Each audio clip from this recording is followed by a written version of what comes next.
Hills Like White Elephants by Ernest Hemingway. Read by Dr. Whitney Costers. The hills across the valley of the Ebro were long and white. On this side, there was no shade and no trees, and the station was between two lines of rails in the sun. Close against the side of the station, there was the warm shadow of the building, and a curtain made of strings of bamboo beads hung across the open door into the bar to keep out flies. The American and the girl with him sat at a table in the shade outside the building. It was very hot, and the express from Barcelona would come in 40 minutes. It stopped at this junction for 2 minutes and went on to Madrid. "What should we drink?" the girl asked. She had taken off her hat and put it on the table. "It's pretty hot," the man said. "Let's drink beer." "Dos cervezas," the man said into the curtain. "Big ones?" a woman asked from the doorway. "Yes, 2 big ones." The woman brought 2 glasses of beer and 2 felt pads. She put the felt pads and the beer glasses on the table and looked at the man and the girl. The girl was looking off at the line of hills. They were white in the sun, and the country was brown and dry. "They look like white elephants," she said. "I've never seen one." The man drank his beer. "No, you wouldn't have." "I might have," the man said. "Just because you say I wouldn't have doesn't prove anything." The girl looked at the bead curtain. "They've painted something on it," she said. "What does it say?" "Anís del Toro." It's a drink. "Could we try it?" The man called, "Listen," through the curtain. The woman came out from the bar. "4 reales. We want 2 Anís del Toro." "With water? Do you want it with water?" "I don't know," the girl said. "Is it good with water?" "It's all right." "You want them with water?" asked the woman.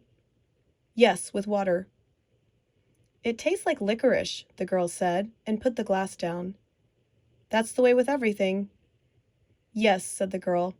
"Everything tastes of licorice, especially all the things you've waited so long for, like absinthe."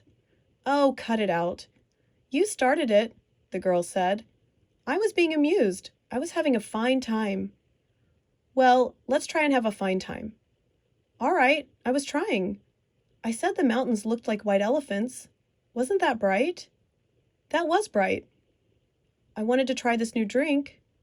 "That's all we do, isn't it? Look at things and try new drinks?" "I guess so." The girl looked across at the hills. "They're lovely hills," she said.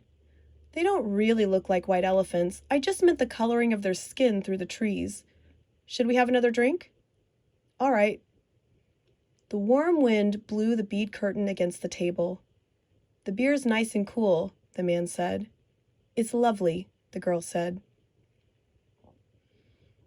"It's really an awfully simple operation, Jig," the man said. "It's not really an operation at all." The girl looked at the ground the table legs rested on. "I know you wouldn't mind it, Jig. It's really not anything. It's just to let the air in." The girl did not say anything. "I'll go with you and I'll stay with you all the time. They just let the air in and then it's all perfectly natural." "Then what will we do afterward?" "We'll be fine afterward, just like we were before." "What makes you think so?" "That's the only thing that bothers us. It's the only thing that has made us unhappy." The girl looked at the bead curtain, put her hand out, and took hold of 2 of the strings of beads. "And you think then we'll be all right and be happy?" "I know we will. You don't have to be afraid. I've known lots of people that have done it." "So have I," said the girl. And afterward they were all so happy. "Well," the man said, "if you don't want to, you don't have to. I wouldn't have you do it if you didn't want to, but I know it's perfectly simple." "And you really want to?" "I think it's the best thing to do, but I don't want you to do it if you don't really want to." "And if I do it, you'll be happy and things will be like they were and you'll love me?" "I love you now. You know I love you." "I know, but if I do it, then it will be nice again if I say things are like white elephants and you'll like it?" "I'll love it. I love it now, but I just can't think about it. You know how I get when I worry." "If I do it, you won't ever worry?" I won't worry about that because it's perfectly simple. Then I'll do it, because I don't care about me. What do you mean? I don't care about me. Well, I care about you. Oh, yes, but I don't care about me. And I'll do it, and then everything will be fine. I don't want you to do it if you feel that way. The girl stood up and walked to the end of the station. Across, on the other side, were fields of grain and trees along the banks of the Ebro. Far away, beyond the river, were mountains. The shadow of a cloud moved across the field of grain, and she saw the river through the trees. And we could have all this, she said. And we could have everything, and every day we make it more impossible. What did you say? I said we could have everything. We can have everything? No, we can't. We can have the whole world. No, we can't. We can go everywhere. No, we can't. It isn't ours anymore. It's ours. No, it isn't. And once they take it away, you never get it back. But they haven't taken it away. We'll wait and see. Come on back in the shade, he said. You mustn't feel that way. I don't feel any way, the girl said. I just know things. I don't want you to do anything that you don't want to do, nor that isn't good for me, she said. I know. Could we have another beer? All right, but you've got to realize. I realize, the girl said. Can't we maybe stop talking? They sat down at the table, and the girl looked across at the hills on the dry side of the valley, and the man looked at her and at the table. You've got to realize, he said, that I don't want you to do it if you don't want to. I'm perfectly willing to go through with it if it means anything to you. Doesn't it mean anything to you? We could get along. Of course it does. But I don't want anybody but you. I don't want anyone else, and I know it's perfectly simple. Yes, you know it's perfectly simple. It's all right for you to say that, but I do know it. Would you do something for me now? I'd do anything for you. Would you please, please, please, please, please, please, please stop talking? He did not say anything, but looked at the bags against the wall of the station. There were labels on them from all the hotels where they had spent nights.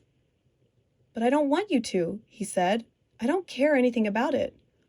I'll scream, the girl said. The woman came out through the curtains with 2 glasses of beer and put them down on the damp felt pads. The train comes in 5 minutes, she said. What did she say? Asked the girl. That the train is coming in 5 minutes. The girl smiled brightly at the woman to thank her. I'd better take the bags over to the other side of the station, the man said. She smiled at him. All right, then come back and we'll finish the beer. He picked up the 2 heavy bags and carried them around the station to the other tracks. He looked up the tracks but could not see the train. Coming back, he walked through the bar room where people waiting for the train were drinking. He drank an anise at the bar and looked at the people. They were all waiting reasonably for the train. He went out through the bead curtain. She was sitting at the table and smiled at him. Do you feel better? He asked. I feel fine, she said. There's nothing wrong with me. I feel fine. If you liked this audiobook, please consider subscribing to the channel, and for a free, detailed lecture on hills like white elephants, please check out my other videos. Thank you for joining me.